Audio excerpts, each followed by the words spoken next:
أعوذ بالله من الشيطان الرجيم. بسم الله الرحمن الرحيم.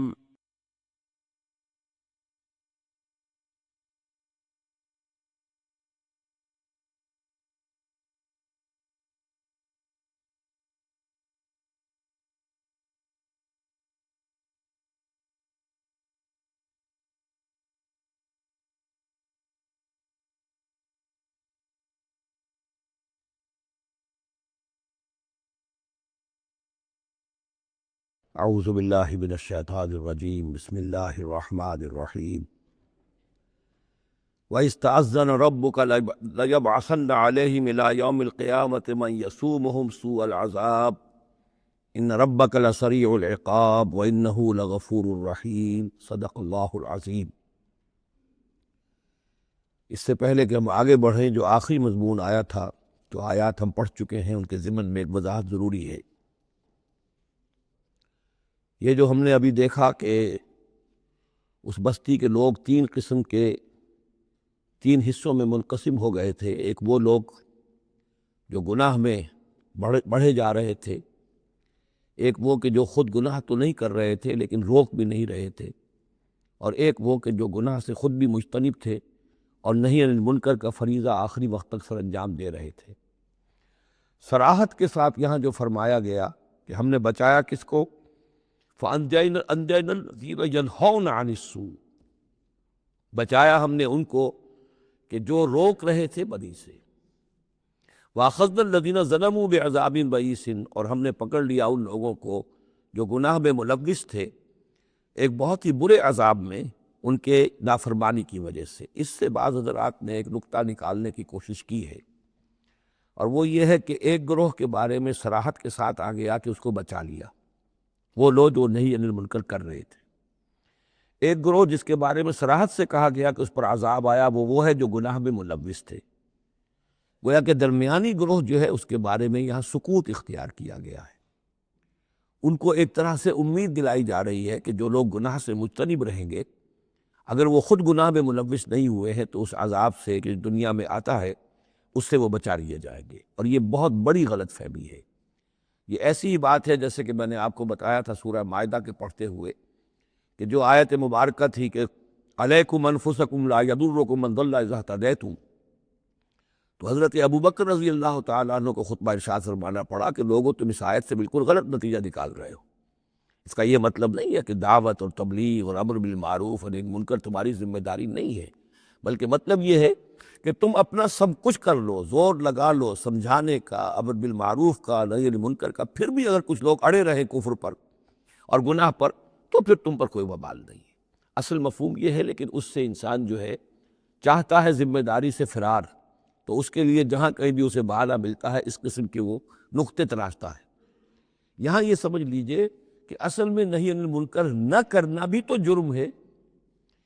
فَأَخَذْنَا الَّذِينَ ظَلَمُوا، ظلم جو لوگ ظلم کر رہے تھے، ایک دوہرا ظلم کر رہے تھے کہ گناہ میں ملوث بھی تھے اور اس میں ملوث تھے، اور دوسرے وہ لوگ تھے کہ جو اگرچہ ملوث نہیں تھے لیکن یہ کہ وہ روک نہیں رہے تھے۔ نہ روکنے کا جرم جو ہے یہ تو موجود ہے۔ اگر نہی عن المنکر فرض ہے، اگر یہ ذمہ داری ہے، تو نہ روکنا جو ہے یہ خود اپنی جگہ پر ایک جرم ہے۔ اس کے لیے میں آپ کو اصل میں ایک حدیث سنا دینا چاہتا ہوں، جو حدیث اس معاملے میں سمجھتا ہوں کہ آخری اور نص قطعی کی حیثیت رکھتی ہے۔ اور یہ حدیث جو ہے مولانا اشرف علی تھانوی رحمۃ اللہ علیہ نے خطبات جمعہ جو مرتب کیے ہیں ان میں اس حدیث کو شامل کیا ہے، اور یہ حدیث قدسی ہے۔ اوحى اللہ عز وجل الی جبرائیل علیہ الصلوۃ والسلام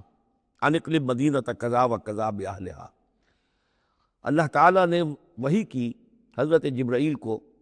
کہ فلاں فلاں شہروں کو الپٹ کر دو، الٹ دو، جیسے کہ عمورہ اور صدوم کے شہروں کے بارے میں حکم آیا۔ قال فقال، حضور فرماتے ہیں اس پر حضرت جبرائیل نے عرض کیا بارگاہ خداوندی میں، رب یا رب ان فیہا عبدک فلانا لم یعصک طرفۃ عین، پروردگار اس میں تو تیرا فلاں بندہ بھی ہے جس نے کبھی پلک جھپکنے جتنی دیر بھی معصیت میں نہیں گزاری، گناہ سے اتنا پاک صاف، نگاہ کا ادھر سے ادھر ہو جانا، اتنا وقت بھی کبھی معصیت میں صرف نہیں کیا، تو کیا اس پر بھی الٹ دوں؟ قال فقال، حضور نے فرمایا، اس پر اللہ تعالیٰ نے ارشاد فرمایا اقلبها علیہ وعلیہم، الٹو اس بستی کو، پہلے اس پر پھر دوسروں پر۔ وجہ کیا ہے؟ فإن وجهه لم يتبعر في ساعة قط، اس کے چہرے کا رنگ میری غیرت کی وجہ سے کبھی متغیر نہیں ہوا۔ یہ خود تو گناہ سے بچا رہا، لیکن گناہ پھیلتے رہے، شریعت کی دھجیاں بکھرتی رہیں، اللہ تعالیٰ کے احکام کا مذاق اڑایا جاتا رہا، اور یہ اپنے دھندے میں لگا رہا، کاروبار میں لگا رہا، یا اپنے نوافل میں لگا رہا، مراقبوں میں لگا رہا، ذکر اذکار میں لگا رہا، تو یہ دوسروں سے بڑھ کر مجرم ہے۔ اقلبها علیہ، اقلبها علیہ وعلیہم، الٹو اس بستی کو، پہلے اس پر پھر دوسروں پر۔ فإن وجهه لم يتبعر في ساعة قط۔ اور دوسرے یہ کہ قرآن مجید میں سورہ انفال اب بہت قریب آ گئی ہے، اب پڑھیں گے جلد ہی، وہ آیت مبارکہ بھی نص قطعی ہے قرآن کے حوالے سے، یہ تو حدیث کے حوالے سے ہوئی۔ قرآن مجید میں فرمایا گیا وَاتَّقُوا فِتْنَةً لَا تُصِيبَنَّ الَّذِينَ ظَلَمُوا مِنْكُمْ خَاصَّةً۔ اس دنیا میں جب کوئی اجتماعی سزا آتی ہے، کسی قوم کے اندر بحیثیت مجموعی جب منکرات پھیل جائیں، تو جب سزا آتی ہے تو پھر وہ صرف جو گناہ گار ہیں انہی کو اپنی لپیٹ میں نہیں لیتی، بلکہ وہ لوگ جو بچے ہوئے تھے وہ بھی لپیٹ میں آ جاتے ہیں۔ ہاں، امید جو دلائی گئی ہے یہاں سے وہ یہ ہے کہ جو امر بالمعروف و نہی عن المنکر کی آخری حد تک، آخری وقت تک کوشش کرتے رہے ہوں، اللہ تعالیٰ ان کو بچا لے گا۔ اب آگے چلیے، وَإِسْتَأْذَنَ رَبُّكَ، اور یاد کرو جب کہ آپ کے رب نے یہ اعلان کر دیا، لَيَبْعَثَنَّ عَلَيْهِمْ، وہ لازماً اٹھاتا رہے گا ان پر، مسلط کرتا رہے گا ان پر، اِلَىٰ یوم القیامہ، قیامت کے دن تک، ایسے لوگوں کو مَن یسومہم سوء العذاب، جو انہیں بدترین عذاب کے اندر مبتلا کرتے رہیں گے۔ ان ربک لسریع العقاب، یقیناً آپ کا رب سزا دینے میں بہت جلدی کرتا ہے۔ وَإِنَّهُ لَغَفُورٌ رَحِيمٌ، اور یقیناً وہ غفور بھی ہے، رحیم بھی ہے۔ اللہ کی تو یہ دونوں شانیں ہیں، وہ عزیز ذو انتقام بھی ہے، سریع العقاب بھی ہے، لیکن وہ غفور اور رحیم بھی ہے۔ اب یہ آپ کا طرز عمل ہے کہ آپ اپنے آپ کو اس کی کس شان کا مستحق بناتے ہیں۔ اس آیت میں واقعہ یہ ہے کہ جس قانون کا ذکر ہو رہا ہے اللہ تعالیٰ کی طرف سے، اس فیصلے کا، وہ ہماری نگاہوں کے سامنے ان کی پوری تاریخ، اس لیے کہ اس کے بعد آ رہا ہے وَقَطَّعْنَاهُمْ فِي الْأَرْضِ أُمَمًا، ہم نے انہیں زمین کے اندر منتشر کر دیا، فرقوں کے اندر اور قوموں کے اندر۔ یہ ڈایاسپورا جو ہے ان کا، جو سن 70 سے شروع ہوا ہے، سن 70 عیسوی میں جو رومن جنرل تھا ٹائٹس، اس نے سیکنڈ ٹیمپل کی، جو حضرت عزیر علیہ السلام کے زمانے میں پھر دوبارہ ہیکل تعمیر ہوا تھا، اس کو شہید کیا۔ 1,33,000 یہودیوں کو ایک دن میں قتل کیا یروشلم میں، اور یہاں سے یہودیوں کو نکال باہر کیا، فلسطین سے نکال دیے گئے، تم اب فلسطین میں نہیں رہ سکتے۔ وہاں سے ان کا ڈایاسپورا شروع ہوا ہے، کوئی کہیں چلا گیا، کوئی کہیں چلا گیا، کوئی روس میں چلا گیا، کوئی یورپ میں چلا گیا، کوئی ہندوستان میں آ گیا، کوئی مصر میں آباد ہو گیا، کوئی اور دور دراز کے علاقوں میں۔ پھر جب یہ امریکہ دریافت ہوا ہے تو یہ امریکہ بھی چلے گئے، وہاں بھی جا کر آباد ہو گئے۔ تو یہ ان کا ڈایاسپورا کا پیریڈ ہے کہ جس میں یہ گویا کہ منتشر کر دیے گئے پوری زمین کے اندر، ان کی کوئی ایک جمعیت کہیں نہیں رہی، اور ہر جگہ ان سے نفرت تھی، شدید نفرت۔ بلکہ ان کے اوپر واقعہ یہ کہ یورپ میں تو بڑا ان کے اوپر ظلم بھی ہوتا تھا، جس طرح چاہتے تھے ان کو وہاں کے عیسائی جو ہیں، جیسا کہ میں بتا چکا ہوں کہ ان کو معلوم تھا کہ یہ جو جن کو ہم خدا مانتے ہیں حضرت عیسیٰ علیہ السلام، ان کو سولی پر چڑھوایا انہوں نے، اور انہوں نے کفر کیا، اور وہ حضرت مسیح علیہ السلام کی شان میں گستاخی کرتے ہیں، حضرت مریم کی شان میں گستاخی کرتے ہیں، تہمتیں لگاتے ہیں، لہذا وہ ان کے درمیان دشمنی رہی۔ اور اس کی آخری مثال اس صدی میں، یعنی دور کی تاریخ تو شاید ہمیں معلوم ہو کہ شاید فیری ٹیلز ہیں، یہ کوئی کہانیاں ہیں جو ہم سن رہے ہیں، اس صدی میں جو ہوا ہٹلر کے ہاتھوں 6 ملین، 60 لاکھ یہودی ختم کیے اس نے۔ پورا مشرقی یورپ کا یہودی جو ہے کھینچ کھینچ کر، وہاں سے پکڑ پکڑ کر، جہاں تک ہٹلر کی حکومت بنی تھی، جہاں تک اس کی جو گئے تھے فتوحات کا دائرہ، وہاں سے یہودیوں کو کھینچ کھینچ کر کنسنٹریشن کیمپس میں لایا گیا۔ پھر خاص مشینیں ایجاد کی گئی، خاص جو ہیں اس کے لیے ایسے بنائے گئے کہ ان کے لیے اب اتنے لوگوں کو قتل کریں گے تو دفن کہاں کریں، کیا کریں، how to dispose of the dead bodies. تو اسپیشل پلانٹ بنائے گئے کہ ایک بڑے سے ہال میں داخل ہو رہے ہیں، وہاں سارے کپڑے اتروا لیے تاکہ یہ کپڑے بھی استعمال ہوں بعد میں۔ کہا یہ جاتا تھا کہ تمہارے کپڑوں میں جوئیں پڑ گئی ہیں تو جوؤں کو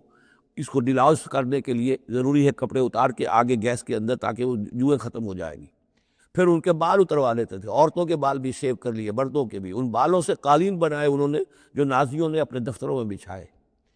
ہیومن ہیئر کے قالین۔ پھر ان کو لے جا کر ایک گیس چیمبر کے اندر کے سب مر گئے۔ پھر اب وہ بڑے بڑے پٹے جیسے چلتے ہیں مشینی، بڑے بڑی فیکٹریز کے اندر وہ پٹوں کے اوپر لاشیں چل رہی ہیں، پھر ان کا چورا ہو رہا ہے جیسے کہ کہیں جو ہے وہ گھاس کاٹا جا رہا ہو یا کوئی اور چارہ جو ہے وہ کترا جا رہا ہو۔ پھر کسی خاص قسم کے کیمیکلز کے اندر ان کو تحلیل کیا کہ آخر میں کیا نکل رہا ہے، نہ کسی گوشت کا پتہ، نہ خون کا پتہ، نہ ہڈی کا پتہ، کسی شے کا پتہ نہیں، ایک بدبودار سیاہ رنگ کا مائع باہر نکل رہا ہے، اور اسے وہ لے گئے اپنے کھیتوں میں اور اسے بنا لیا کھاد۔ یہ کام اس صدی میں ہوا ہے، ہولوکاسٹ۔ اس میں زیادہ سے زیادہ یہ کہتے ہیں کہ یہ مبالغہ ہے 60 لاکھ کا، 40 لاکھ، تو 40 لاکھ بھی تو کم نہیں ہوتے، 40 لاکھ افراد کا اس طرح ختم ہو جانا۔ استأذن ربک لیبعثن علیہم الی یوم القیامہ، ان کا آخری وقت تو اب آنے والا ہے، وہ زیادہ دور نہیں ہے، لیکن اس سے پہلے جیسے شمع بجھنے سے پہلے بھڑکتی ہے، لہذا وہ ایک بھڑک ہے اس کی کہ جو یہودیوں کی ہے، اسرائیل ہے، ان کی طاقت ہے، ان کی قوت ہے، عربوں پر وہ چھائے ہوئے ہیں۔ اور واقعہ یہ ہے کہ مسلمان جس عذاب کے مستحق ہو چکے ہیں،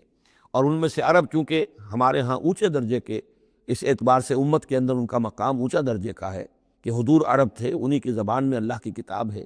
اور ان کی جو اللہ تعالیٰ کے دین کی طرف سے جو انہوں نے پیٹھ پھیری ہے، لہذا اس کی جو سزا انہیں مل رہی ہے وہ یہ ہے کہ ایک مغضوب علیہم قوم کے ہاتھوں ان کی تذلیل ہو رہی ہے،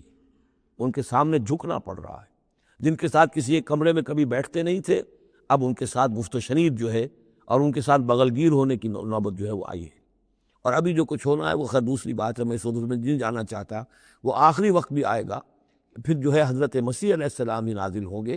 اور وہی چونکہ ان کی طرف رسول تھے، رسول اللہ بنی اسرائیل، تو آخری وہ عذاب ہلاکت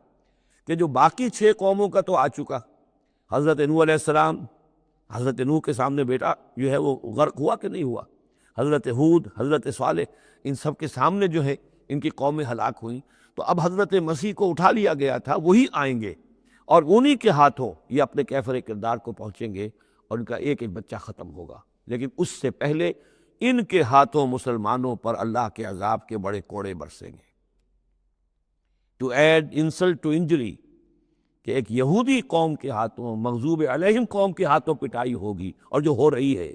لیکن یہ کہ ابھی شدید تر صورت میں اس کا شروع ہونے والا ہے معاملہ۔ کوئی دنوں کی بات ہے کہ مسجد اقصیٰ شہید کر دی جائے گی، اور پھر ایک طوفان جو ہے مڈل ایسٹ میں شروع ہو جائے گا۔ وَإِسْتَأْذَنَ رَبُّكَ لَيَبْعَثَنَّ عَلَيْهِمْ إِلَىٰ يَوْمِ الْقِيَامَةِ مَن يَسُومُهُمْ سُوءَ الْعَذَابِ، یاد کرو جب کہ آپ کے رب نے یہ اعلان کر دیا تھا کہ وہ لازماً اٹھاتا رہے گا، مسلط کرتا رہے گا ان پر قیامت تک ایسے لوگوں کو جو انہیں بدترین عذاب میں مبتلا کرتے رہیں گے۔ إِنَّ رَبَّكَ لَسَرِيعُ الْعِقَابِ وَإِنَّهُ لَغَفُورٌ رَحِيمٌ وَقَطَّعْنَاهُمْ فِي الْأَرْضِ، ہم نے وہ تفرق کر دیا ان کو زمین میں، امماً، فرقے بن گئے، علیحدہ جماعتیں بن گئی، اور اب ان کے جھگڑے ہو رہے ہیں، مختلف علاقوں سے جو لوگ آ کر اسرائیل میں آباد ہو رہے ہیں۔ اب ظاہر بات ہے سینکڑوں برس تک کچھ یہودی جو ہے روس میں رہے، ان کے اپنے کچھ مزاج اور بن گئے ہیں، ان کی شکلوں کے اندر بھی تبدیلی ہو گئی ہے، ان کی زبان بھی کچھ مختلف ہے، تو اب یہ اسرائیل کے اندر ان کے مابین تصادم ہوتا ہے۔ منہم الصالحون ومنہم دون ذلک، ان میں سے ہے کچھ لوگ جو صالح بھی ہیں، لیکن یہ کہ ان میں وہ بھی ہے کہ جو دوسری طرح کے ہیں اور طرح کے ہیں۔ بلوناہم بالحسنات والسیئات لعلہم یرجعون، ہم انہیں بھلائی سے اور برائی سے آزمائش کرتے رہے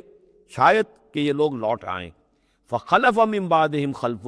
لیکن یہ کہ ان کے بعد ایسے ناخلف لوگ ان میں پیدا ہو گئے، ورثوا الکتاب، وہ کتاب کے وارث ہو گئے، وارث بنے، تورات کے وارث بنے۔ یاخذون عرض ھذا الادنی،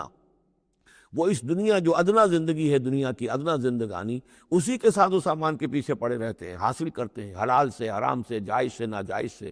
وَيَقُولُونَ سَيُغْفَرُ لَنَا، اور کہتے ہیں ہمیں تو بخش دیا جائے گا، ابراہیم کی نسل سے ہیں، اسرائیل کی اولاد ہیں، we are the chosen people of the Lord، سَيُغْفَرُ لَنَا، ہمیں بخش دیا جائے گا۔ وَإِن يَأْتِهِمْ عَرَضٌ مِثْلُهُ يَأْخُذُوهُ، اگر ایسا ہی اور سامان بھی ان کو دیا جائے اور لے لیں گے، حرام سے یہ نہیں دیکھیں گے کہ حلال سے یا حرام سے۔ أَلَمْ يُؤْخَذْ عَلَيْهِمْ مِيثَاقُ الْكِتَابِ، کیا ان سے کتاب کا عہد نہیں لیا گیا تھا؟ جب تورات دی گئی تھی تو عہد لیا گیا تھا، اللہ یقول علی اللہ الا الحق، کہ نہیں منسوب کریں گے اللہ کی طرف کوئی بات مگر حق، وَدَرَسُوا مَا فِيهِ، اور انہوں نے پڑھا اس کو جو کچھ کہ اس میں تھا،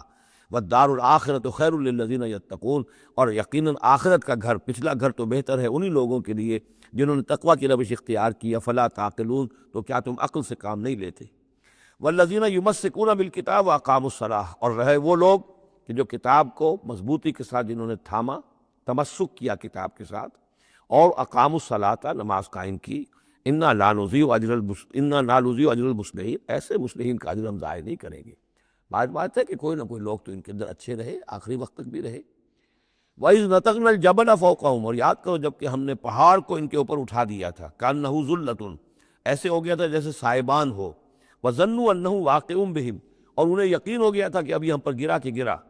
خُذُوا مَا آتَيْنَاكُمْ بِقُوَّةٍ، اور ہم نے اس وقت کہا تھا کہ تھامو اس کو مضبوطی کے ساتھ جو ہم نے تمہیں دیا ہے، اس کتاب کو مضبوطی سے تھامو، اس کو پوری قوت کے ساتھ اپنی اس کا تمسک کرو. وَاذْكُرُوا مَا فِيهِ لَعَلَّكُمْ تَتَّقُونَ، اور جو کچھ اس میں ہے اس کو یاد رکھو، مستحضر رکھو، تاکہ تم بچتے رہو اور تمہارے اندر تقویٰ کی روش پیدا ہو جائے. وَإِذْ أَخَذَ رَبُّكَ مِن بَنِي آدَمَ مِن ظُهُورِهِمْ ذُرِّيَّتَهُمْ، اور یاد کرو جب کہ نکالے اللہ نے، آپ کے رب نے، تمام بنی آدم کی پیٹھوں سے ان کی نسل کو. اب یہ کہ یہ اصل میں تو معاملہ ہو رہا ہے عالم الارواح میں، جبکہ ابھی جسد پیدا ہی نہیں ہوئے تھے. لیکن دو ہی شکلیں ہو سکتی تھی، یا تو لوگوں کو یہ ساری بات پہلے بتائی گئی ہوتی، عالم ارواح ہے، پہلی تخلیق یہ ہے، دوسری تخلیق یہ ہے. عالم ارواح میں یہ قول و قرار دیا گیا. عرب کے جو اولین مخاطب تھے حضور صلی اللہ علیہ وسلم کے اور قرآن کے، چونکہ ان کے لیے یہ چیزیں ان کی اس وقت کی استعداد کے اعتبار سے بھاری تھیں،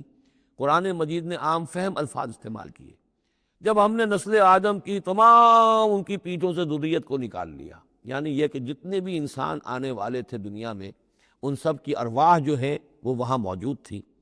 وَإِذْ أَخَذَ رَبُّكَ مِن بَنِي آدَمَ مِن ظُهُورِهِمْ ذُرِّيَّتَهُمْ وَأَشْهَدَهُمْ عَلَىٰ أَنفُسِهِمْ، اور ان کو گواہ بنایا اپنے اوپر، اچھی طرح سوچ سمجھ کر. اقرار جو ہوتا ہے جس کو ہم کہتے ہیں میں بقائمی ہوش و حواس یہ اقرار کر رہا ہوں، تو پوری طرح ہوش و حواس میں سیلف کانشسنس، یہ میں آپ کو بتا چکا ہوں، ہمارے اندر جو سیلف کانشسنس ہے، خود شعوری، وہ ہے ہی ہماری روح کی بنیاد پر. حیوانات میں بھی شعور تو ہے، کانشسنس تو ہے، سیلف کانشسنس نہیں ہے، خود شعوری نہیں ہے. تو یہ خود شعوری کا منبع جو ہے در حقیقت وہ روح ہے. تو وہ ارواح موجود تھی، انہیں اپنی ذات کا شعور تھا. اشہدہم علی انفسہم، انہیں اپنی ذات کے اوپر خود گواہ بنا کر پھر سوال کیا، الست بربکم، کیا میں تمہارا رب نہیں ہوں، تمہارا مالک، تمہارا آقا؟ قالوا بلا، وہ کہیں گے کیوں نہیں، شہیدنا، ہم اس پر اقرار کرتے ہیں، ہم گواہ ہیں. اب یہاں نوٹ کیجئے، جیسے کہ اس سے پہلے آیا تھا سورہ مائدہ میں کہ اہل کتاب تمہارے پاس ہمارا بشیر اور نذیر آ گیا، مبادا تم یہ کہو کہ ہمارے پاس کوئی بشیر اور نذیر نہیں آیا. وہ گویا کہ اتمام حجت تھی اہل کتاب پر. سورہ انعام میں آ چکا ہے کہ مبادا تم یہ کہو کہ کتابیں تو دی گئی تھیں ہم سے پہلے دو گروہوں کو، ہم تو جانتے نہیں تھے، عبرانی زبان کی کتاب نہیں پڑھتے تھے. وہ اتمام حجت تھا بنی اسماعیل پر کہ اب تمہارے اندر ہم نے اپنا ایک رسول بھیج دیا صلی اللہ علیہ وسلم، یہ کتاب آ گئی ہے. اب تم یہ نہیں کہہ سکتے کہ وہ تو ہم سے پہلے دو گروہوں پر نازل کی گئی تھی. ہاں اگر ہم پر کہیں نازل کی گئی ہوتی تو ہم ان دونوں سے بڑھ کر بہت زیادہ جو ہے اس سے فائدہ اٹھاتے اور حق پر ہوتے. اب یہ جو گواہی ہے یہ آ رہی ہے پوری نوع انسانی، جس کے حوالے سے میں نے آپ کو بتایا تھا کہ وہ عہد کہ جو ہر روح انسانی اللہ کے ساتھ کر کے آئی ہے. کوئی نبی نہ آتا، کوئی کتاب نہ آتی، تب بھی یہ عہد بنیاد ہے مواخذہ اخروی کی، محاسبہ، accountability, the grand accountability of the day of judgment. اس کا بیسس جو ہے وہ یہ ہے، بنیادی بات یہ ہے، بنیادی حجت یہ ہے. نبوت سے، کتابوں سے، وحی سے، یہ تو اتمام حجت ہوا ہے، اضافی شے ہے. اللہ نے امتحان کو اور آسان کر دیا نوع انسانی کے لیے، لیکن بنیادی حجت جس کی بنا پر ہر انسان رسپانسبل ہے، اکاؤنٹیبل ہے، وہ یہ عہد ہے. ان تقولوا یوم القیامت انا کنا عن ھذا غافلین، مبادا تم کہو قیامت کے دن کہ ہم تو اس سے غافل تھے. او تقولوا انما اشرک آباؤنا من قبل، یا تم یہ کہو، یہ پلی لے لو کہ ہمارے آباء و اجداد تھے، انہوں نے شرک کیا تھا. وَكُنَّا ذُرِّيَّةً مِّن بَعْدِهِمْ، ہم ان کے بعد ان کی نسل میں سے تھے، ہم ان کے راستے پر چلتے رہے،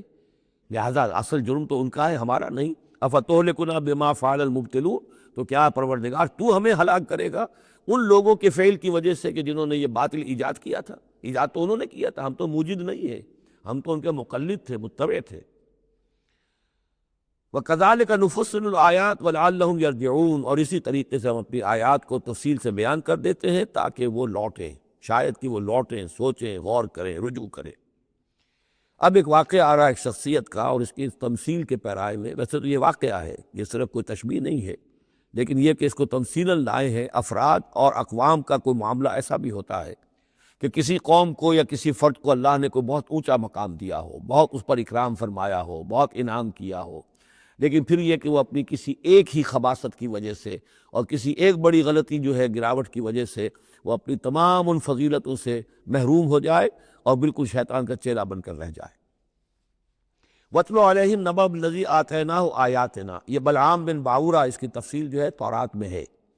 یہ ایک اسرائیلی تھا، بہت نیک، عابد، زاہد، عالم، تورات کا بہت بڑا عالم، عابد اور زاہد، اور لوگ جو ہے اس کی بہت عزت کرتے تھے، احترام کرتے تھے، اولیاء اللہ میں سے تھا۔ وَاتْلُ عَلَيْهِمْ نَبَأَ الَّذِي آتَيْنَاهُ آيَاتِنَا، نبأ ہے اس لیے یہ واقعہ ہے، یہ صرف بس مثال نہیں ہے۔ ان کو سنائیے خبر اس شخص کی جس کو ہم نے اپنی آیات عطا کی تھی۔ اس سے میں یہ مفہوم لیتا ہوں کہ صاحب کرامت بزرگ تھا،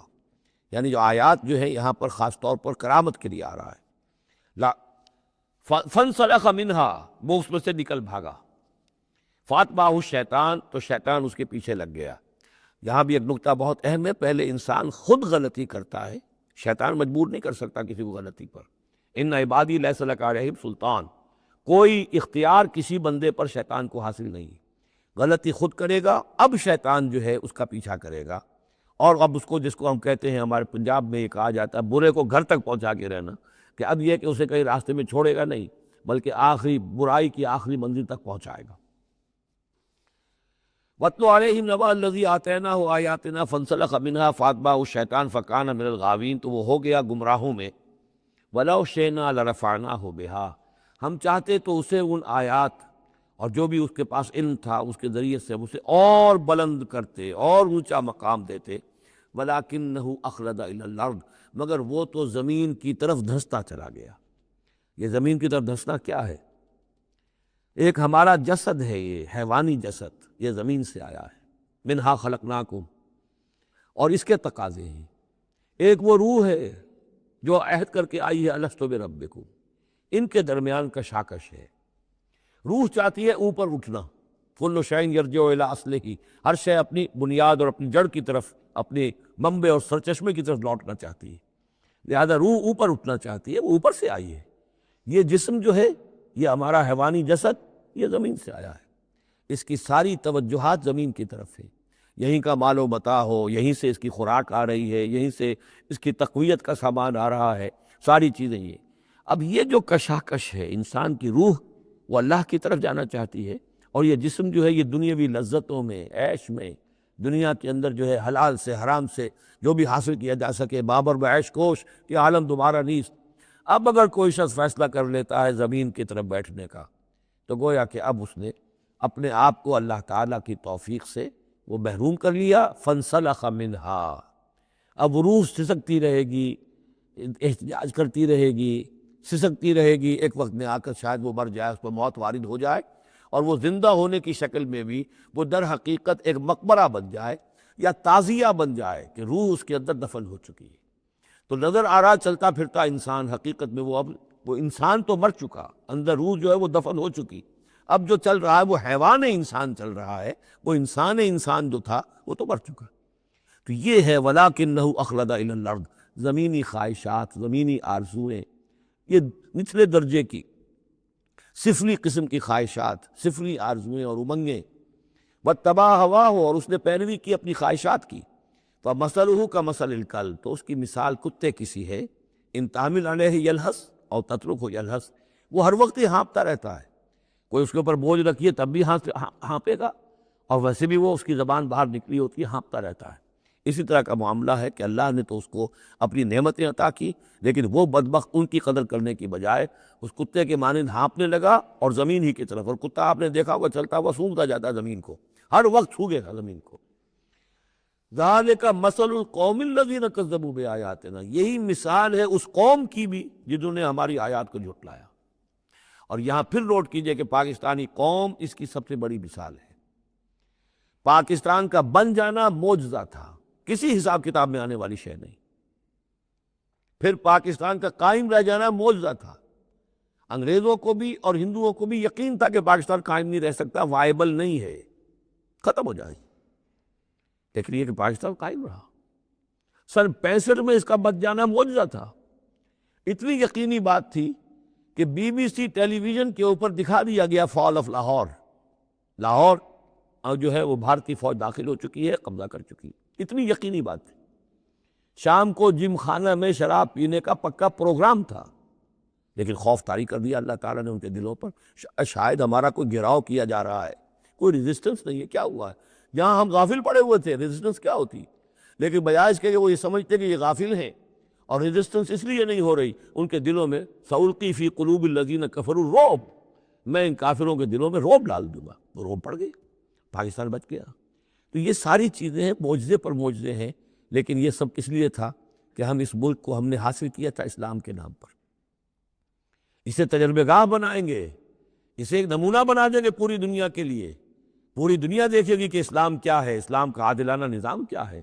قائد اعظم نے کہا تھا ہم اس لیے پاکستان چاہتے ہیں کہ ہم عہد حاضر میں اسلام کے اصول حریت و اخوت و مساوات کا نمونہ دنیا کے سامنے پیش کریں، وہ کہاں ہے؟ فانسلخ منہا، ان تمام آیات سے ہم نکل بھاگے ہیں، شیطان کی پیروی کی ہے، اور جو حال ہوا ہے 2 لخت ہو چکے ہیں، اور ابھی کیا حال ہوگا، جو نئی صورتحال جو ہے اس ملک کے اندر اب خدبد ہونے لگی ہے، پکنے لگی ہے، اس کی صورتحال کیا بنے گی واللہ اعلم۔ ذالک مثل القوم الذین کذبوا بآیاتنا، یہی مثال اس قوم کی بھی ہے جس نے ہماری آیات کو جھٹلایا۔ فاقصص القصص لعلہم یتفکرون، تو اے نبی آپ یہ چیزیں سنا دیجئے، شاید یہ تفکر کریں، شاید کہ یہ غور کریں، آپ یہ باتیں ہماری سنا دیجئے۔ سا مثل القوم الذین کذبوا بآیاتنا، بری ہے مثال اس قوم کی جنہوں نے ہماری آیات کو جھٹلایا، وانفسہم کانوا یظلمون، اور وہ خود اپنی جانوں کے اوپر ظلم ڈھاتے رہے۔ من یہد اللہ فہو المہتدی، جسے اللہ ہدایت دیتا ہے وہی ہدایت یافتہ ہوتا ہے۔ ومن یضلل فاولئک هم الخاسرون، اور جس کی گمراہی کے اوپر اللہ تعالیٰ کی طرف سے مہر قائم ہو جائے تو وہ تو تباہ ہونے والے ہی ہیں۔ وَلَقَدْ ذَرَأْنَا لِجَهَنَّمَ كَثِيرًا مِنَ الْجِنِّ، اب یہ تیسری بات آ گئی حکمت قرآنی کی۔ دیکھیے پہلے وہ عہد الست جو عالم ارواح میں ہم نے کیا تھا، اچھا اس عہد الست کے حوالے سے ہم پر یہ بات واضح ہو گئی، ایک ہمارا روحانی وجود ہے اور ایک ہمارا حیوانی وجود ہے۔ اگر ہماری توجہ اور ساری دلچسپی حیوانی وجود پر ہوگی تو ہم ظاہر بات ہے کہ پھر اس بلعام بن باورا کی مثال بن جائیں گے، انفرادی سطح پر بھی اور قومی اور اجتماعی سطح پر بھی۔ اب تیسری بات آ رہی ہے کہ انسانوں میں سے کثیر انسان وہ ہے جو نظر آتے ہیں انسان، حقیقت میں انسان نہیں ہے، حیوانوں کی سطح پر ہے۔ وَلَقَدْ ذَرَأْنَا لِجَهَنَّمَ كَثِيرًا مِنَ الْجِنِّ وَالْإِنسِ، ہم نے جہنم کے لیے پیدا کیے ہیں بہت سے جن اور انس۔ لَهُمْ قُلُوبٌ لَا يَفْقَهُونَ بِهَا، ان کے دل تو ہیں لیکن ان سے غور نہیں کرتے، تفقہ نہیں کرتے۔ وَلَهُمْ أَعْيُنٌ لَا يُبْصِرُونَ بِهَا، ان کی آنکھیں ہیں ان سے دیکھتے نہیں۔ وَلَهُمْ آذَانٌ لَا يَسْمَعُونَ بِهَا، ان کے کان ہیں لیکن ان سے سنتے نہیں۔ اولئک کالانعام، یہ چوپایوں کے مانند ہیں، بل ہم اضل، بلکہ ان سے بھی گئے گزرے۔ اولئک هم الغافلون، یہی لوگ ہیں کہ جو غافل ہیں۔ یعنی یہ کہ جب انسان ہدایت سے منہ موڑتا ہے اور جب ہٹ دھرمی پر اتر آتا ہے اور جب اللہ تعالیٰ دلوں پر مہر کر دیتا ہے اور ان کی سماعت پر کانوں پر مہر لگا دیتا ہے، ان کی آنکھوں پر پردے ڈال، اب یہ کیا رہ گئے؟ اب یہ انسان نہیں رہی، ان کے دل تو ہے تفقع سے خالی ہے، مہر لگ چکی ہے۔ آنکھیں تو ہے حیوانوں کا سا دیکھنا دیکھ رہی ہیں، کتا بھی دیکھ لیتا ہے گاڑی آ رہی ہے مجھے بچنا ہے، انسان نے بھی دیکھ لیا، لیکن یہ دیکھنا حیوانی دیکھنا ہے۔ انسانی دیکھنا تو کچھ اور ہوتا ہے، کسی شے کو دیکھے اور اس کی حقیقت پر غور کرے۔ اہل نظر ذوق نظر خوب ہے، لیکن جو شے کی حقیقت کو نہ دیکھے وہ نظر کیا۔ لیکن یہ انسانی دیکھنا جو ہے، دیدن دیگر آموز شنیدن دیگر آموز، وہ دوسری قسم کا دیکھنا سیکھو، دوسری قسم کا سننا سیکھو۔ وہ سننا جو دل سے سنا جاتا ہے، وہ دیکھنا جو دل سے دیکھا جاتا ہے۔ لیکن جب ان کے دلوں پر مہر ہو گئی، ان کے کانوں پر مہر ہو گئی، ان کی آنکھوں پر پردے پڑ گئے، اب ان کا حال کیا ہے؟ لہم قلوب لا یفقہون بہا ولہم اعین لا یبصرون بہا ولہم آذان لا یسمعون بہا اولئک کالانعام بل ہم اضل، یہ چوپایوں کے مانند ہیں بلکہ ان سے بھی گئے گزرے۔ اس لیے کہ چوپایوں کو تو اللہ نے پیدا ہی اس لیول پر کیا تھا، ان کو پیدا کیا تھا بہت اونچے مقام پر۔ یہی سورۃ التین کا مضمون ہے، والتین والزیتون وطور سینین وہذا البلد الامین لقد خلقنا الانسان فی احسن تقویم ثم رددناہ اسفل سافلین. انسان پیدا کیا گیا اس بلند ترین مقام کے اوپر مسجود ملائک، لیکن پھر جب یہ گرتا ہے تو سب سے نچلوں میں سب سے نیچے ہوتا ہے. تو یہ وہ لوگ ہیں اولئک کالانعام بل هم اضل اولئک هم الغافلون. یہی لوگ ہیں جو غافل ہیں، اس دنیا میں رہتے ہیں حیوانوں کی طرف کھایا پیا چرا چگا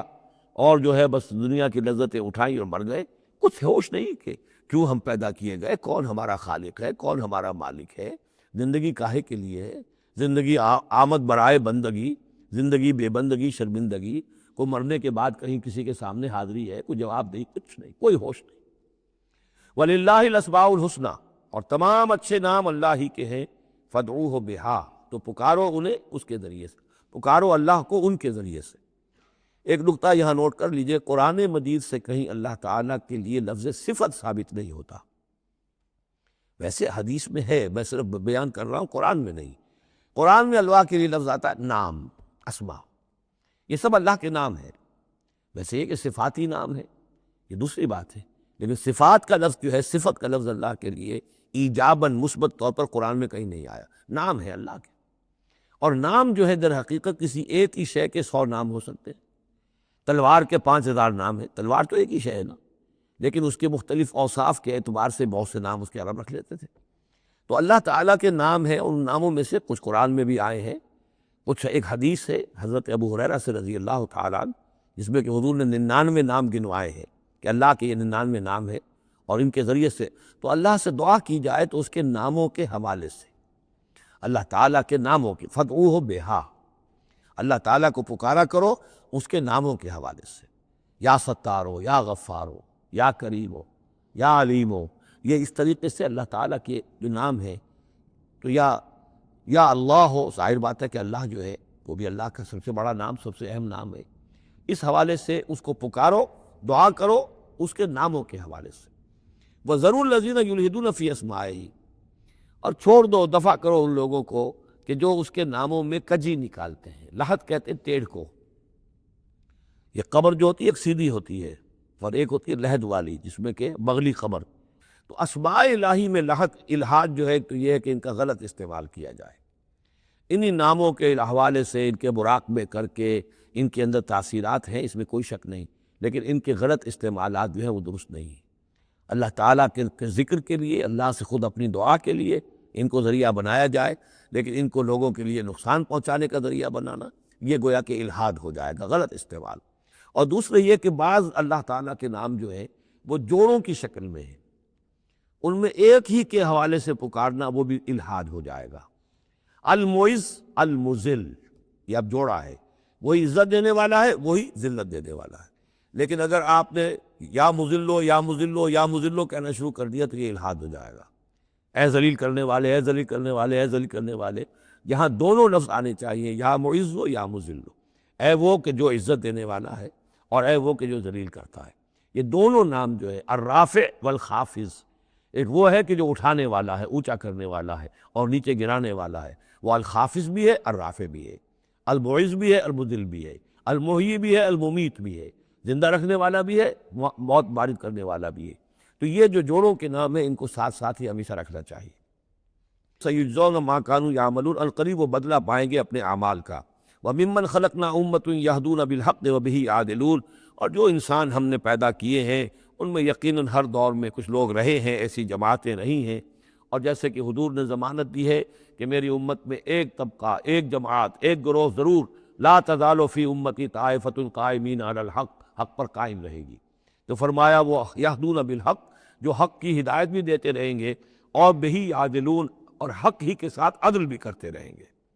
والذین کذبوا بآیاتنا سنستدرجهم من حیث لا یعلمون، باقی رہے وہ لوگ کہ جو ہماری آیات کی تکذیب کرتے ہیں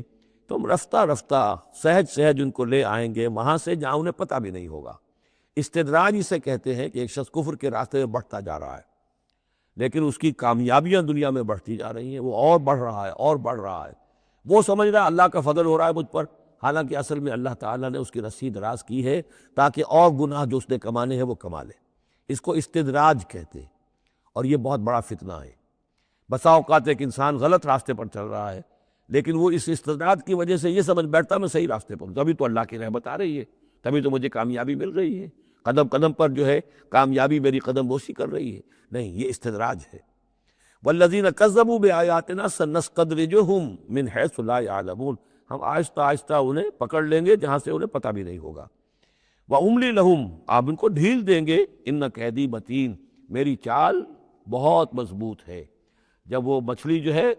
کانٹا اس کے حلق میں اب پھنس چکا ہے، اب اس کی ڈور جو ہے آپ ڈھیل کرتے رہیے، کوئی حل نہیں، ان قیدی متین، کہیں جانے والی نہیں ہے۔ اولم یتفکروا، کیا یہ لوگ تفکر نہیں کرتے، غور و فکر نہیں کرتے؟ ما بصاحبہم من جنہ، ان کے جو ساتھی ہیں یعنی محمد صلی اللہ علیہ وسلم، انہیں کوئی جنون نہیں ہے، کوئی جن ان پر نہیں آ گیا ہے۔ یہ بھی وہی انداز ہے، سرچنگ کوسچن، کہ ذرا غور کرو، کبھی تم نے سوچا ہے، کہہ تو دیتے ہو تم، کبھی سوچا ہے یہ محمد صلی اللہ علیہ وسلم جو تمہاری نگاہوں کے سامنے ہے، ان کی سیرت، ان کا کردار، ان کی شخصیت، ان کی طہارت، ان کی صفائی، نظافت، یہ چیزیں ایسی ہیں کہ جن کے بارے میں کوئی شخص یہ کہہ سکے کہ ان پر کوئی جن آ گیا ہے یا ان کا کوئی دماغی توازن ٹھیک نہیں رہا۔ ما بصاحبہم من جنہ، کوئی ان کو جنون نہیں ہے، کوئی جن ان کے اوپر نہیں آ گیا، ان ہو الا نذیر مبین، نہیں ہے یہ مگر ایک واضح طور پر خبردار کر دینے والے۔ اولم ينظروا فی ملکوت السماوات والارض وما خلق اللہ من شیء، اور کیا یہ لوگ غور و فکر نہیں کرتے آسمانوں اور زمین کی سلطنت میں اور جو اللہ تعالیٰ نے چیزیں بنائی ہیں؟ وان عسى ان یکون قد اقترب اجلهم، اور کیا انہیں یہ گمان نہیں ہے ہو سکتا ہے کہ ان کی مہلت ختم ہوا چاہتی ہو، ان کی اجل، لکل امت اجل، ہر قوم کے لیے ایک اجل معین ہے، تو تم کیسے نچنت ہو گئے ہو سکتا ہے کہ تمہاری وہ اجل اب قریب آ چکی ہو۔ ان یکون قد اقترب اجلهم فبأي حدیث بعدہ یؤمنون، تو اب اس کے بعد اور کس شے پر، کس بات پر یہ ایمان لائیں گے؟ من یضلل اللہ فلا ہادی لہ، جس کو اللہ گمراہ کر دے گا یا جس کی گمراہی پر اللہ کی طرف سے مہر تصدیق ثبت ہو جائے گی، اب اسے کوئی ہدایت دینے والا نہیں۔ وَيَذَرُهُمْ فِي طُغْيَانِهِمْ يَعْمَهُونَ، اور وہ چھوڑ دے گا ان کو ان کی سرکشی میں اندھے ہو کر آگے بڑھتے ہوئے۔ يَسْأَلُونَكَ عَنِ السَّاعَةِ أَيَّانَ مُرْسَاهَا، اے نبی آپ سے پوچھتے ہیں یہ قیامت کب آئے گی، آپ ہمیں بہت ڈراتے رہتے ہیں، قیامت قیامت قیامت کب آئے گی، کب لنگر انداز ہوگی؟ قُلْ إِنَّمَا عِلْمُهَا عِندَ رَبِّي، کہہ دیجئے اس کا علم تو میرے رب کے پاس ہے۔ لا یجلیہا لوقتہا الا ہو، نہیں روشن کرے گا اسے اس کے وقت پر مگر خود وہ، اس کا وقت سوائے اللہ کے کسی کے علم میں نہیں، کسی فرشتے کے علم میں نہیں ہے، کسی کے علم میں نہیں ہے، وہی ہے لا یجلیہا لوقتہا، اپنے اس وقت معین کے اوپر خود ہی اسے روشن کرے گا۔ ثقلت فی السماوات والارض، ویسے وہ آسمانوں اور زمین ہی کے اندر اٹھی ہوئی ہے، حمل اسی کے اندر ہے اس کا، یعنی یوں سمجھیے کہ ہر شے کے اندر جو تخلیق کی گئی ہے اس کی فنا بھی اسی شے میں موجود ہے۔ ہر تخلیق جو ہے اس کی ایک اجل مسمى ہے، تو گویا کہ اس کی موت اس کے ساتھ ہی ہے، ہم اپنی موت اپنے ساتھ لیے پھر رہے ہیں۔ اسی طرح یہ کائنات جو ہے جس کی تخلیق کی گئی ہے، یہ گویا کہ وہ جو جیسے کسی کا حمل ہوتا ہے عورت کا، وہ حمل لیے پھر رہی ہو، اسی طریقے سے یہ کائنات اپنی اس قیامت کو اٹھائے پھر رہی ہے۔ ثقلت فی السماوات والارض لا تأتیکم الا بغتۃ، لیکن نہیں آئے گی تم پر مگر اچانک۔ یسألونک کأنک حفی عنہا، اے نبی آپ سے تو یہ اس طرح پوچھتے ہیں گویا کہ آپ اس کی کھوج میں لگے ہوئے ہیں،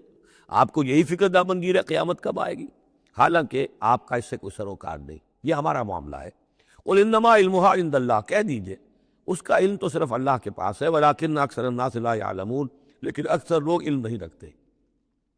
قل لا املک لنفسی نفعا ولا ضرا، کہہ دیجئے مجھے کوئی اختیار نہیں ہے خود اپنی جان کے بارے میں بھی، نہ کسی نفع کا اور نہ ضرر کا، الا ما شاء اللہ، سوائے اس کے کہ جو اللہ چاہے۔ ولو کنت اعلم الغیب لاستکثرت من الخیر، اور اگر مجھے علم غیب حاصل ہوتا تو میں تو بہت سا خیر جمع کر لیتا، میرے پاس علم غیب نہیں ہے۔ یہ جیسا کہ ہم پہلے پڑھ چکے سورہ نام میں، کہہ دیجئے میں نہ تم سے یہ کہتا ہوں کہ میں فرشتہ ہوں، نہ میں یہ کہتا ہوں کہ میرے پاس علم غیب ہے، نہ میں یہ کہتا ہوں کہ میرے پاس اللہ کے خزانے جو ہیں وہ میرے قبضہ قدرت میں ہیں، کچھ بھی نہیں۔ وَلَوْ كُنْتُ أَعْلَمُ الْغَيْبَ، اگر غیب کا علم میرے پاس ہوتا لَاسْتَكْثَرْتُ مِنَ الْخَيْرِ، تو میں نے بہت سا خیر جمع کر لیا ہوتا۔ وَمَا مَسَّنِيَ السُّوءُ، اور مجھے کوئی تکلیف آتی ہی نہ، إِنْ أَنَا إِلَّا نَذِيرٌ وَبَشِيرٌ لِقَوْمٍ يُؤْمِنُونَ، نہیں ہوں میں کچھ بھی مگر یہ کہ ایک بشیر اور نذیر ہوں، خبردار کرنے والا، بشارت دینے والا، لقوم یؤمنون، ان لوگوں کے لیے کہ جو ایمان والے ہوں۔ هو الذی خلقکم من نفس واحدۃ، وہی ہے جس نے تمہیں پیدا کیا ایک جان سے، وجعل منہا زوجہا، اور اسی سے بنایا اس کا جوڑا، لیسکن الیہا، تاکہ وہ سکون حاصل کرے اس کی طرف۔ اس کی طرف میں اشارہ کر چکا ہوں سورہ بقرہ میں بھی۔ وابتغوا ما کتب اللہ لک، کہ یہ جو معاملہ ہے شوہر اور بیوی کا، اس میں یہاں جہاں اولاد کا معاملہ ہے وہاں ایک تسکین بھی ہے، سکون بھی ہے۔ فلما تغشاہا، تو جب شوہر ڈھانپ لیتا ہے اپنی بیوی کو، حملت، اور اسے حمل ہو جاتا ہے، حملاً خفیفاً، اور وہ ہلکا حمل ہوتا ہے، ابھی پتہ بھی نہیں چلتا کہ کوئی حمل ٹھہر گیا ہے، فمرت بہی، تو وہ اس کو لے کر چلتی پھرتی رہتی ہے۔ فلما اثقلت، جب بوجھل ہو جاتی ہے، دعوا اللہ ربہما، تو اب وہ دونوں اللہ کو پکارتے ہیں، اپنے رب کو، لئن آتیتنا صالحا، اے اللہ اگر یہ بچہ تو ہمیں عطا کر دے گا صحت مند، صحیح، درست، ہر نک سکھ سے صحیح ہو، اس کے تمام اعضاء درست ہوں، لئن آتیتنا صالحا لنکونن من الشاکرین، تو ہم بڑا شکر ادا کریں گے، بڑا ہم تیرا احسان مانیں گے۔ فلما آتاہما صالحا، اور جب اللہ تعالیٰ نے انہیں عطا کر دیا درست بھلا چنگا بچہ، جعلا لہ شرکاء، اب اس نے شریک ٹھہرا دیے، یہ فلاں بزرگ کے مزار پہ میں گئی تھی، ان کی نگاہ کرم ہوئی ہے، اور یہ فلاں جو ہے دیوی کی کرپا ہو گئی ہے کہ جس کی وجہ سے مجھے اولاد مل گئی ہے، دیا اللہ نے، اور اب یہاں پہ اس کے لیے دیوی اور دیوتا یاد آ گئے۔ فتعال اللہ عما یشرکون، تو اللہ بہت بلند و بالا ہے ان کے شرک سے۔ ایشرکون ما لا یخلق شیئا وہم یخلقون، کیا وہ ان چیزوں کو شریک کر رہے ہیں اللہ کے ساتھ جو کوئی شے تخلیق کرتے ہی نہیں، وہ تو خود مخلوق ہیں۔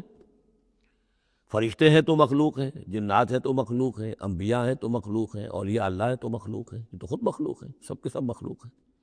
ایشرکون ما لا یخلق شیئا وہم یخلقون ولا یستطیعون لهم نصر ولا انفسهم ینصرون، نہ وہ ان کی مدد کر سکتے ہیں نہ وہ اپنی مدد پر قادر ہیں، وہ تو سب کے سب جو ہے اللہ کے بندے ہیں۔ ان تدعوہم الی الہدی، اب یہاں پر تدریجاً بات لائی جا رہی ہے ان کو، کہ جو ان کے اصل جو ڈیٹیز ان کی ہیں، وہ تو سمجھتے ہیں دیویاں ہیں، دیوتا ہیں، وہ تو اوپر ہیں، وہ تو انویزیبل ہیں، ہم نے ان کے نام پر یہ بت تراش لیے ہیں۔ تو چاہے رادھا کرشنن ہو، چاہے کوئی اور فلسفی ہو، وہ کہے گا یہ کہ ہم ان بتوں کو نہیں پوج رہے، ہم بھی جانتے ہیں یہ پتھر ہے، پتھر کے سوائے میں کیا ہے، یہ نہ دیکھ سکتے ہیں نہ چل سکتے ہیں، پتھر ہیں۔ لیکن عام طور پر ان کے ہاں آدمی جو ہے عوام کی سطح پر، وہ پھر انہی کو سمجھ بیٹھتا کہ یہی ہے، اور چومتا ہے، چاٹتا ہے، جو بھی کرتا ہے، ان کا دھون پیتا ہے، ان کے سامنے ڈنڈوت کرتا ہے، ان کے سامنے جو ہے حلوے مانڈے پیش کرتا ہے، تو عوامی سطح پر ذہن میں یہی آ جاتا کہ یہی ہیں معبود جن کو کہ ہم پوج رہے ہیں، اور انہی کے اندر قدرت ہے ہماری مشکل کشائی کی۔ اب ادھر رخ آ رہا ہے، ان تدعوہم الی الہدی، اگر تم پکارو انہیں ہدایت کے لیے کہ تمہیں راستہ دکھا دیں، لا یتبعوکم، وہ تمہاری طرف توجہ ہی نہیں کر سکیں گے، سواء علیکم ادعوتموہم ام لہم ام انتم صامتون، برابر ہے تم پر کہ تم انہیں پکارو یا خاموش رہو۔ ان الذین تدعون من دون اللہ عباد امثالکم، ہاں جنہیں تم پکار رہے ہو، جنہیں دیوتا اور دیوی بنا لیا ہے، فرشتے ہیں یا اولیاء اللہ ہیں، وہ بھی تمہاری طرح کے بندے ہیں، عباد امثالکم، وہ تمہاری طرح کے بندے ہیں، فادعوہم فلیستجیبوا لکم ان کنتم صادقین، تو پکارو ان کو اور پھر دیکھو اگر تم سچے ہو تو پھر ان کی طرف سے تمہیں کوئی جواب ملنا چاہیے، کوئی وحی آنی چاہیے۔ لیکن یہ کہ ہم نے تو انہیں تمہاری اس، بلکہ آئے گا قرآن مجید میں آگے چل کر کہ وہ کہیں گے کہ ہم تو غافل تھے، ہمیں تو پتہ نہیں تھا کہ تم ہمیں پکارتے رہے، ہمیں ہماری دعائی دیتے رہے اور ہم سے مانگتے رہے، یا شیخ عبد القادر جیلانی شیئا للہ، ہمیں کیا پتہ تم نے یہ ہمارے ساتھ حماقتیں کی ہیں، ہمیں تو کوئی معلوم نہیں، تو وہ تو کہیں گے غافل ہیں ہم۔ اب یہاں بتوں کی طرف اشارہ ہو رہا ہے، ام لہم ارجل یمشون بہا، کیا ان کے پاؤں ہیں، تم نے بنا تو دیے پاؤں، کیا چلتے بھی ہیں ان سے؟ ام لہم ایدین یبطشون بہا، ہاتھ بھی تم نے بنا دیے ان کے، لیکن کیا یہ اس سے پکڑ بھی سکتے ہیں؟ ام لہم اعین یبصرون بہا، کیا ان کی آنکھیں ہیں جن سے یہ دیکھتے ہوں؟ ام لہم آذان یسمعون بہا، یا ان کے جو کان ہیں ان سے یہ سنتے ہیں؟ قل ادعوا شرکاءکم، اے نبی اب کہہ دیجئے، اب یہ قول فیصل ہے، جیسے حضرت ابراہیم سے کہلوا دیا گیا تھا، انی بریء مما تشرکون، اور تم جو بھی کچھ تمہارے یہ معبود ہیں جو میرا بگاڑنا چاہیں بگاڑ لیں، مجھے کوئی خوف نہیں۔ قل ادعوا شرکاءکم، اے نبی ان سے کہہ دیجئے پکار لو اپنے سارے شریکوں کو، ثم کیدون، اور پھر میرے خلاف جو چالیں چل سکتے ہو چل لو، جو بھی اقدام کر سکتے ہو کر لو، فلا تنظرون، مجھے کوئی مہلت نہ دو، میں تم سے کوئی درخواست نہیں کرتا کہ میرے ساتھ نرمی کرو، مجھے مہلت دو، جو بگاڑ سکتے ہو بگاڑ لو اپنے سارے معبودوں کو پکار کر۔ ان ولی اللہ الذی نزل الکتاب، میرا ولی، میرا پشت پناہ، میرا مددگار، میرا حمایتی، میرا حفاظت کرنے والا وہ اللہ ہے جس نے یہ کتاب مجھ پر نازل کی۔ وَهُوَ يَتَوَلَّى الصَّالِحِينَ، اور وہ اپنے صالح بندوں کا ولی ہے، ان کا ساتھی ہے، مددگار ہے، پشت پناہ ہے۔ وَالَّذِينَ تَدْعُونَ مِن دُونِهِ لَا يَسْتَطِيعُونَ نَصْرَكُمْ، جنہیں تم پکار رہے ہو اس کو چھوڑ کر، وہ تمہاری مدد کی استطاعت ہی نہیں رکھتے، ان کے اندر طاقت ہی نہیں ہے۔ وَلَا أَنفُسَهُمْ يَنصُرُونَ، نہ وہ اپنی جان بچا سکیں گے۔ وَإِن تَدْعُوهُمْ إِلَى الْهُدَىٰ لَا يَسْمَعُوا، اگر تم انہیں ہدایت کے لیے پکارو کہ ہمیں کوئی ہدایت دے، جیسے ہم اللہ کو پکارتے اهدنا الصراط المستقیم، اهدنا الصراط المستقیم، تو وہ تو تمہیں لا يسمعوا، وہ سنتے ہی نہیں، تم پکارتے رہو۔ وَتَرَاهُمْ يَنظُرُونَ إِلَيْكَ وَهُمْ لَا يُبْصِرُونَ، اور تم سمجھتے ہو کہ وہ تمہیں دیکھ رہے ہیں جبکہ وہ دیکھتے ہی نہیں۔ خُذِ الْعَفْوَ وَأْمُرْ بِالْعُرْفِ، اے نبی صلی اللہ علیہ وسلم، ابھی آخر میں پھر حضور سے خطاب، یہ اکثر مکی صورتوں میں ہوتا ہے، اختتام پر حضور سے التفات۔ خُذِ الْعَفْوَ، اے نبی عفو کو، درگزر کو تھام لیجئے، یعنی آپ ان سے زیادہ بحث میں، ان سے زیادہ کسی تلخی میں، کسی اس طرح کے معاملے میں الجھیے نہیں، معاف کیجئے، چھوڑیے ان کو، دفع کیجئے۔ خُذِ الْعَفْوَ وَأْمُرْ بِالْمَعْرُوفِ، اور بھلی بات کا حکم دیتے رہیے، جو بھی اچھی بات ہے اس کی طرف دعوت دیتے رہیے، آپ کا کام ہے دعوت دینا۔ وَأَعْرِضْ عَنِ الْجَاهِلِينَ، اور جو آپ سے الجھنا چاہیں ان سے اعراض کیجئے، خام خواہ، جیسے کہ آگے آئے گا سورہ فرقان میں، وَإِذَا خَاطَبَهُمُ الْجَاهِلُونَ قَالُوا سَلَامًا، جب جاہل الجھنا چاہتے ہیں ان عباد الرحمن سے، وہ کہتے ہیں سلام، ہم آپ سے لا نبتغی الجاہلین، ہم جاہلوں کے سر نہیں لگنا چاہتے، منہ نہیں آنا چاہتے۔ تو فرمایا آپ یہ تین الفاظ آئے ہیں، خُذِ الْعَفْوَ، یہ ایک داعی کے لیے بڑی بنیادی چیزیں ہیں، معاف کرتے رہنا، درگزر کرتے رہنا۔ وَأَمُرْ بِالْمَعْرُوفِ وَبِالْعُرْفِ، اور بھلی بات کا، اچھی بات کا حکم دیتے رہنا۔ وَأَعْرِضْ عَنِ الْجَاهِلِينَ، اور جو الجھنا چاہیں، جاہل ہوں، جو جذباتی لوگ ہیں، مشتعل مزاج ہیں، ان سے اعراض۔ وَإِمَّا يَنزَغَنَّكَ مِنَ الشَّيْطَانِ نَزْغٌ، اور اگر کبھی کوئی چھوت لگ ہی جائے آپ کو شیطان کی طرف سے، نزع کھینچ لینا، نزغ مس کر جانا، چھو جانا، چھوت، عین اور غین کا یہ فرق ہو گیا، یعنی یہ کہ کبھی آپ کو غصہ آئی جائے، آخر ظاہر بات ہے بربنائے طب بشری، کبھی غصہ آئی جاتا ہے، آخر آئی گیا تھا حضور کو غزوہ احد میں، کیف یہدی اللہ قوما خضبوا وجہ نبیہم بالدم، کیسے اللہ ہدایت دے گا اس قوم کو جس نے اپنے نبی کے چہرے کو خون سے رنگ دیا، غصہ آ گیا تھا۔ لیس لک من الامر، اے نبی آپ کے ہاتھ میں اختیار نہیں ہے، ہدایت اور ضلالت کا اختیار ہمارے ہاتھ میں ہے۔ اسی طریقے سے اے نبی اگر کبھی غصہ آ جائے، فرمایا وَإِمَّا يَنزَغَنَّكَ مِنَ الشَّيْطَانِ نَزْغٌ فَاسْتَعِذْ بِاللَّهِ، فوراً اللہ کی پناہ طلب کرو، إِنَّهُ سَمِيعٌ عَلِيمٌ، اور یہ پھر آگے چل کر حامیم السجدہ میں بھی یہ آیت آئے گی، إِنَّهُ هُوَ السَّمِيعُ الْعَلِيمُ، یقیناً وہی ہے سب کچھ سننے والا اور سب کچھ جاننے والا۔ إِنَّ الَّذِينَ اتَّقَوْا إِذَا مَسَّهُمْ طَائِفٌ مِّنَ الشَّيْطَانِ تَذَكَّرُوا، اور یہی روش ہے تقوی والوں کی، جن لوگوں کے اندر تقوی ہوتا ہے، جب ان پر کوئی گزر ہو جاتا ہے شیطان کے کسی سائے کا، اذا مسہم طائف من الشیطان، شیطان کا کوئی ان کے اوپر گزر ہو گیا، کوئی سایہ پڑ گیا، تذکروا، فوراً وہ چوکنے ہو جاتے ہیں، فوراً ہوش میں آ جاتے ہیں کہ یہ کیا ہوا، ہم پر کچھ اثر پڑ گیا تھا، کچھ عارضی طور پر کچھ غفلت سے طاری ہو گئی تھی، جیسے کہ خود حضور فرماتے ہیں صلی اللہ علیہ وسلم، انہ لیغان علی قلبی، میرے دل پر بھی کبھی کبھی حجاب سا آ جاتا ہے، وَإِنِّي لَأَسْتَغْفِرُ اللَّهَ 70 مرۃ فی کل یوم، اور میں روزانہ 70 مرتبہ اللہ سے استغفار کرتا ہوں۔ لیکن یہ سمجھ لیجئے کہ ہمارے دل کے اوپر حجاب وہ بہت اور شے ہے، اور حضور کے قلب مبارک پر حجاب، آپ کے قلب مبارک کا حجاب جو ہے وہ ہماری 100 حضوریوں، لاکھوں حضوریوں سے بڑھ کر جو ہے وہ حضوری کے درجے میں ہوگا، لیکن جو انٹینسٹی ہے، جو تعلق مع اللہ کی انٹینسٹی ہے، اس میں ذرا سی کمی بھی آ گئی ہے تو اس سے حضور نے تعبیر کیا کہ میرے بھی دل پر کبھی کبھی حجاب آ جاتا ہے، انہ لیغان علی قلبی، انٹینسٹی تو کم ہو گئی نا، یہ بجلی جس پاور کی ہے ذرا سی کم ہو جائے گی تو ایک دفعہ تو آپ کو محسوس ہوگا اندھیرا ہو گیا، حالانکہ بجلی ہے، روشنی ہے، اندھیرا نہیں ہوا ہے، لیکن اس کی پاور کم ہوئی۔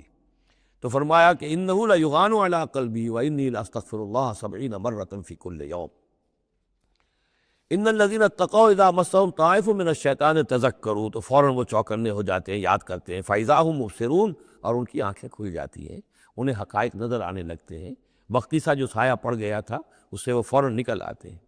وَإِخْوَانُهُمْ يَمُدُّونَهُمْ، باقی جو شیطانوں کے بھائی ہیں انہیں شیطان گھسیٹ کر لے جاتے ہیں، فی الغی، وہ اس کجی کے اندر وہ گھسیٹتے ہوئے دور تک پہنچاتے ہیں، جیسے بلعم بن باعورہ کو پہنچایا کہ اسے آخری حد تک پہنچا کر دم لیا۔ تو شیطانوں کا جو ولی ہوگا پھر شیطان کا تو اس کے اوپر زور چلے گا، لیکن جو اللہ کے بندے ہیں ان پر تو شیطان کا اختیار ہے ہی نہیں۔ وہ تو یہ ہے کہ جیسے ہی ذرا سا ان کے اوپر کوئی اثر پڑا بھی، کوئی سایہ سا آیا بھی تو فوراً چونک گئے اور اللہ کی طرف متوجہ ہو گئے۔ ثم لا یخسرون، پھر وہ کمی نہیں کرتے، اسے آخری منزل جو ہے گمراہی کی وہاں تک پہنچا کر رہتے ہیں۔ وَإِذَا لَمْ تَأْتِهِمْ بِآیَةٍ، اب دیکھیے یہ عمود ان دونوں صورتوں کا، خاص طور پر انعام کا، آیت لاؤ، نشانی لاؤ، معجزہ دکھاؤ، نبوت بنوانا چاہتے ہو، رسالت بنوانا چاہتے ہو تو دکھاؤ معجزہ، حصی معجزہ، جیسے موسیٰ کو ملے، جیسے عیسیٰ کو ملے، وغیرہ وغیرہ۔ اب اس کو سم اپ کر رہے ہیں، وَإِذَا لَمْ تَأْتِهِمْ بِآیَةٍ، اے نبی جب آپ ان کے پاس کوئی معجزہ نہیں لائے، قالوا، انہوں نے کہا لولا اجتبیتہا، کیوں نہیں کوئی چن کر لے آتے، کہیں سے چھانٹ کر لے آتے، تب تمہارا دعویٰ یہ ہے تم اللہ کے رسول ہو، محبوب ہو، تو کیا وجہ ہے، کیوں رہ گئے، کس وجہ سے؟ لولا اجتبیتہا، کہیں سے کوئی چھانٹی کر کے، کہیں سے کوشش کر کے لے آتے۔ قل انما اتبع ما یوحی الی، اس زمن میں ایک واقعہ میں نے پڑھا تھا، یہ تفسیر کبیر میں، امام راضی کی تفسیر میں، کہ حضور کے ایک پھوپھی زاد بھائی تھے، اگرچہ وہ ایمان نہیں لائے تھے لیکن حضور سے ہمدردی رکھتے تھے، ساتھ رہتے تھے، تعاون کرتے تھے، جہاں کہیں حضور جاتے تھے دل میں نرمی تھی ان کے، اور امید تھی حضور کو کہ حضور ایمان لے آئیں گے۔ لیکن جب آخری معاملہ یہ ہوا کہ جو سرداران قریش تھے انہوں نے گویا کہ ان کے اپنے زوم میں انہوں نے حجت قائم کر دی، اے نبی یہ معجزہ دکھا دو، اے محمد چلو مان لیں گے، چلو یہ نہیں دکھا سکتے یہ دکھا دو، یہ نہیں دکھا سکتے یہ دکھا دو، وہ سب سورہ بنی اسرائیل میں آئے گا۔ تو جب یہ ساری باتیں حضور نے کہا نہیں میرے اختیار میں نہیں ہے، یہ تو اللہ تعالیٰ کا فیصلہ ہے، اللہ جب چاہے گا دکھائے گا، میرے اختیار میں نہیں ہے، تو پھر وہاں سے حضور جب اٹھے سب وہاں تو شور مچ گیا، پھر ظاہر بات ہے کہ وہ تو تالی پٹ گئی ہوگی کہ بس رہ گئے ان کی، اب تو یہ تو ہمارے جو عوام ہیں انہوں نے کہا ہوگا کہ ہمارے سردار تو جیت گئے، اس لیے کہ یہ تو ناکام رہ گئے، انہوں نے تو آخری درجے میں کہہ دیا یہ نہیں دکھا سکتے یہ دکھا دو، یہ نہیں دکھا سکتے یہ دکھا دو، یہ معجزہ نہیں تو یہ دکھا دو، یہ نہیں تو یہ دکھا دو، کوئی بھی نہیں دکھا سکتا۔ تو اس کے بعد جب حضور کے ساتھ وہاں سے حضور دل گرفتہ ہو کر اٹھے اور آئے تو ساتھ وہ پھوپھی زاد بھائی بھی تھا، اس نے کہا کہ محمد آج تو آپ کی قوم نے آپ پر حجت قائم کر دی ہے، اب میں آپ کا ساتھ نہیں دے سکتا۔ یعنی یہ ہے کہ جو اثر پڑتا تھا لوگوں کے اوپر کہ اب تو حجت آپ پر قائم ہے، جس کو میں نے کہا تھا سورہ انعام کا وہ مقام کہ ان کان کبر علیک اعراضهم فان استطعت فتبتغی نفقا فی الارض او سلما فی السماء فتاتیہم بآیہ، اے نبی اگر آپ پر بہت بھاری گزر رہا ہے، شاق گزر رہا ہے ان کا اعراض، تو اگر آپ میں طاقت ہے تو کہیں زمین میں سرنگ لگا لیجئے، کہیں آسمان پر سیڑھی لگا لیجئے، اور کہیں سے جہاں سے آپ لا سکتے ہو لے آئیے، ہم نہیں دکھائیں گے۔ تو واقعہ یہ ہے کہ اگر انسان اس کو اپنے اوپر طاری کرے، اس صورتحال میں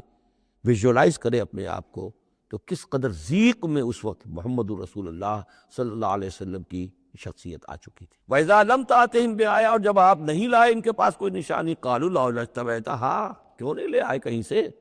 قُلْ إِنَّمَا أَتَّبِعُ مَا يُوحَىٰ إِلَيَّ، کہہ دیجئے میری حیثیت تو صرف یہ ہے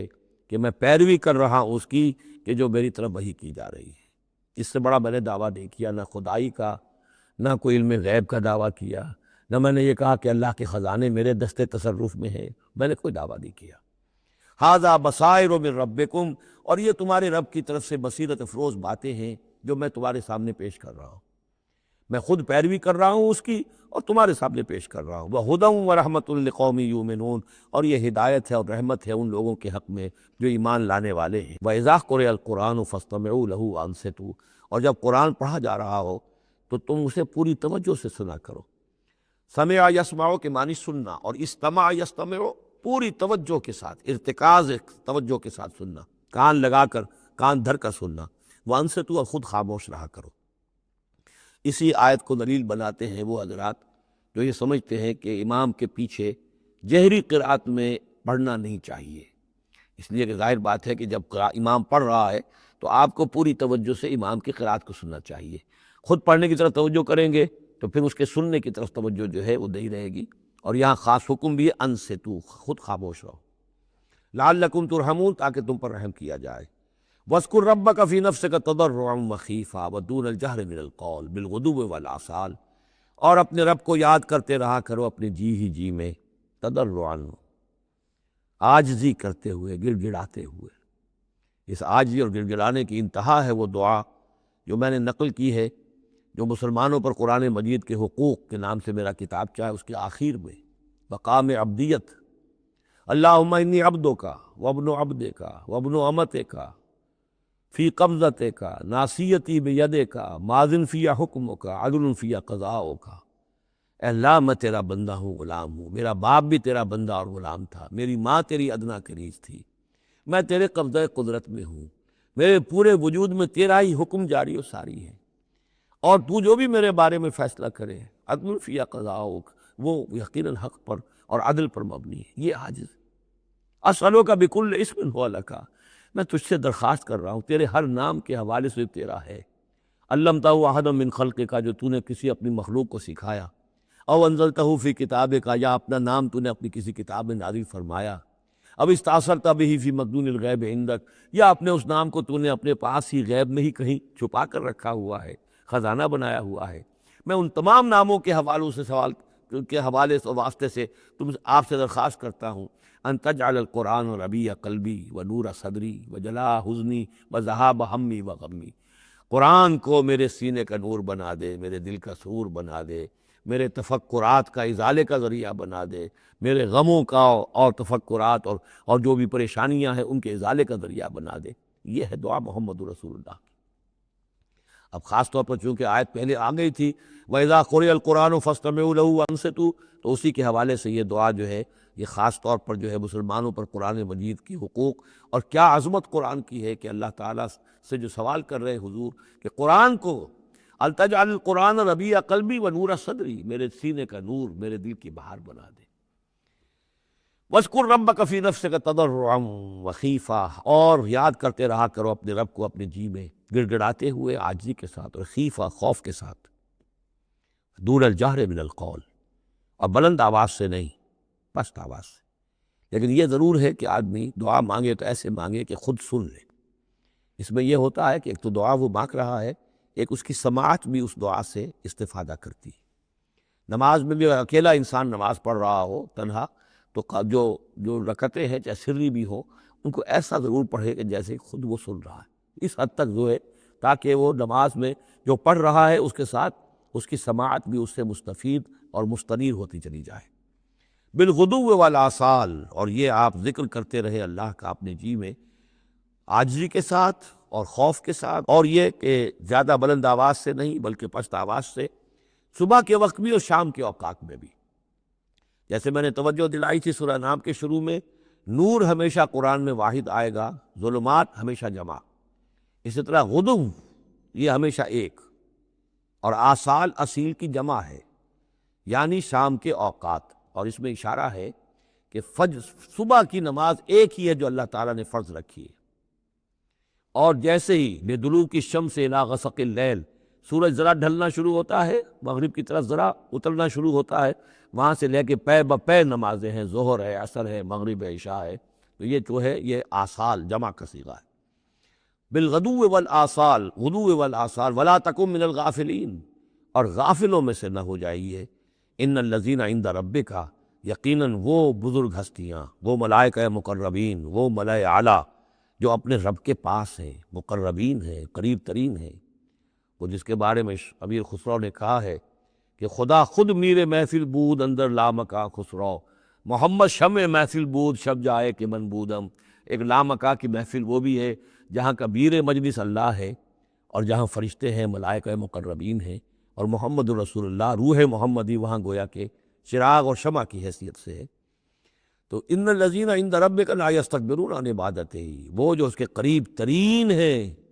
وہ بھی اس کی عبادت سے استکبار نہیں کرتے، استکبار کی بنیاد پر عبادت سے دستکش نہیں ہوتے۔ وَيُسَبِّحُونَهُ، اور اس کی تسبیح کرتے رہتے ہیں، وہ لہو یسجدون، اور اس کے لیے سجدے کرتے رہتے ہیں۔ بارک اللہ لی ولکم فی القرآن العظیم ونفعنی وإیاکم بالآیات والذکر الحکیم۔